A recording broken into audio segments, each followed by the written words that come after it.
지난 영상에서 신테일 크루 멤버들 대부분이 징역형을 선고받으면서 선고 직후 곧장 항소장을 제출했던 로봉순을 시작으로 나머지 멤버들 역시 줄줄이 항소를 이어갈 것으로 예상된다는 소식을 전해드린 바 있는데요. 7월 22일 기준으로 확인해본 결과 우아하시게를 제외한 모든 멤버들이 실제로 항소장을 제출한 상태이며, 이에 맞서 검찰 측에서도 항소를 진행하면서 현재 쌍방 항소 상태로 곧 이어질 항소심 재판을 앞두고 있는 상황입니다. 1심 선고 결과를 보면 신테일은 징역 6년, 이수리는 징역 3년 6개월, 이승희는 징역 3년, 그리고 남구와 로봉순, 이상민은 각각 징역 2년 6개월을 선고받았죠. 여기서 눈에 띄는 점은 징역 2년 6개월에 집행유예 4년을 선고받으며 유일하게 실형을 면했던 태희 역시 항소를 신청했다는 것인데요. 비록 감옥에 가는 것은 피했지만 4년이라는 집행유예 기간이 본인 입장에서는 너무 길고 부담스럽다고 생각해서 형량을 조금이라도 더 줄여보기 위해 항소심을 신청한 것이 아닌가 싶습니다.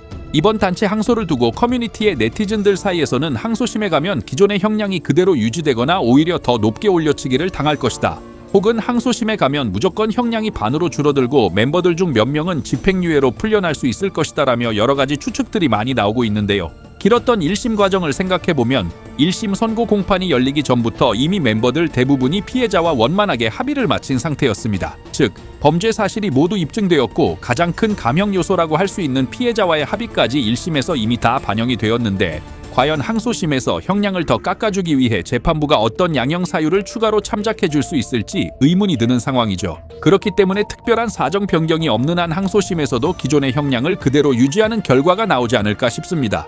여기서 주목해야 할 부분은 우아하시게 단 한 명만 항소장을 제출하지 않았다는 것인데요. 하지만 검찰 측에서는 우아하시게를 포함한 크루원 전체를 대상으로 항소를 제기한 상황이라 결과적으로 7명은 쌍방 항소, 1명은 검사 단독 항소 상태가 되었습니다. 특히나 이번 사건에서 항소심을 통해 오히려 형량이 더 늘어날 가능성이 있다고 보는 이유도 바로 이 부분에 있는데요.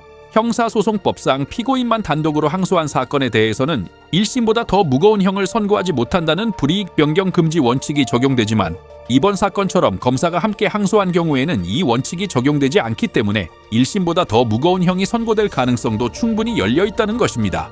이렇게 1심에서 실형이 선고된 신테일, 이승희, 이수린, 이상민, 남구, 로봉수는 현재 미결 수용자 신분으로 항소심 재판의 결과가 나올 때까지 구치소에서 수감 생활을 계속 이어가야 하는데요. 최근 무더운 여름철 날씨 탓에 구치소나 교도소 내부에서 온열 질환 환자가 발생하면서 수용자들이 생활하는 방 복도에 에어컨을 설치하는 등 폭염으로 인한 건강 문제 개선에 노력을 기울이고 있다고 하니 멤버들의 여름 징역 생활도 나름대로 버틸만하지 않을까 싶습니다. 또한 이번 항소심 재판을 앞두고 다시 한번 이목을 끄는 소식이 전해졌는데요. 과거 신테일 크루의 엄벌을 부탁한다며 만행 자료를 꼼꼼하게 정리한 증거 자료를 검찰에 제출해왔던 팝콘 갤러리의 한 유저에 대한 소식입니다. 이 유저는 과거 인천지방법원에 폭탄 USB를 보내겠다는 뉘앙스의 글을 올렸다가 실제 테러 협박으로 오해를 받아 자수까지 했었고, 최종적으로 공중협박 혐의에 대해 기소유예 처분을 받으며 해프닝으로 끝난 적이 있었죠. 그런데 이 유저가 이번 항소심에서도 멤버들을 엄벌에 처해달라는 의미로 또다시 추가적인 물증 자료가 듬뿍 담긴 USB를 제출했다는 인증글을 커뮤니티에 올렸는데요.